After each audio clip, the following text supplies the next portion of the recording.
अतिशय चविष्ट व चमचमीत अशी गवारीची शेंगाची रस्सा भाजी आज आपण बघणार आहोत। चला तर मग रेसिपीला सुरुवात करूया।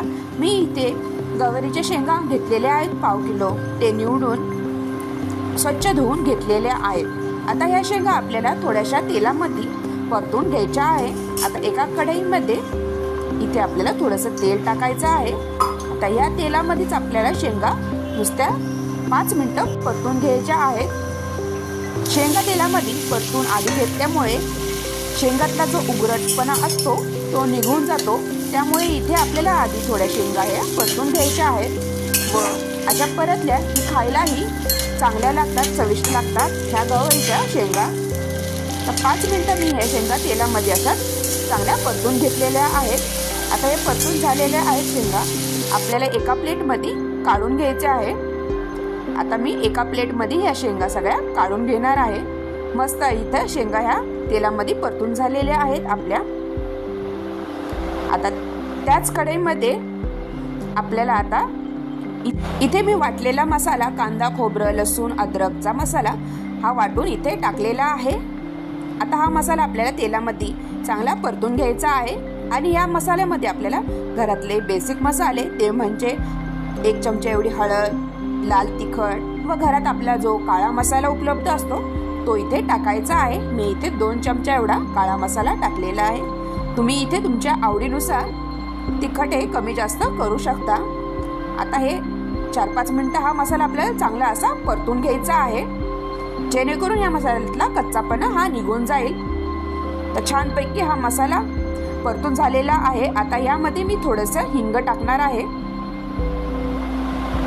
हिंग टाकल्यानंतर आपल्याला परतून थोडं घ्यायचं आहे। नंतर आता यामध्ये आपल्याला चवीनुसार इथे मीठ टाकायचे आहे व पुन्हा हा मसाला चांगला इथे परतून घ्यायचा आहे।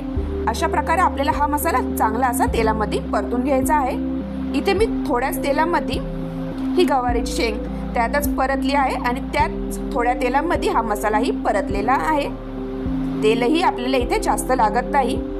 आता ह्या शेंगा आपण परतलेल्या तेलामध्ये हे मसाल्यामध्ये टाकून घ्यायचे आहे व चांगले मिक्स करून घ्यायचे आहे। आता हा पूर्ण मसाला या गवारीच्या शेंगाला लागला गेलेला आहे।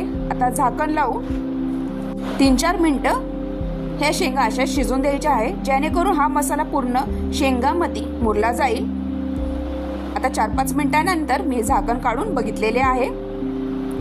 छानपैकी इथे मसाला ह्या गवारीच्या शेंगामध्ये मुरला गेलेला आहे। आता मी साईडला पाणीही गरम केलेले आहे। इथे आपण रस्सा भाजी करणार आहोत। इथे आपल्याला गरम पाणीहीच करून टाकायचे आहे, गार पाणी टाकायचे नाही। तर गरम पाणी इथे आपल्याला जेवढा रस्सा हवा आहे तेवढा इथे तुम्ही करू शकता। तर पाणी टाकल्यानंतर चांगले मिक्स करून घ्यायचे आहे। छानपैकी या गवारीच्या शेंगाला तर्रीही येते। तर मस्त इथे तर्री आलेली आहे। आता झाकण लावून आपल्याला इथे 5 ते 7 मिनिटं ही गवारीची शेंग शिजून द्यायची आहे। ही शेंग शिजायलाही वेळ लागत नाही। आणि आता यामध्ये शेंगदाण्याचा कूट 2 चमचा टाकून चांगले मिक्स करून द्यायचे आहे व 4-5 मिनिटं या गवारीच्या शेंगाला तुम्ही उकळी आणा। मस्तपैकी झटपट अशी ही रस्सा भाजी एकदम चविष्ट चमचमीत होती, खायलाही एकदम टेस्टी। तुम्ही भाकरीसोबत, चपातीसोबत कशासोबतही खाऊ शकता। अशा प्रकारे तुम्हाला माझी ही गवारीच्या शेंगाची रेसिपी कशी वाटली नक्की कमेंटद्वारा कळवा व माझ्या चॅनलला लाईक, शेअर आणि सबस्क्राईब करायला विसरू नका। धन्यवाद। थँक्यू।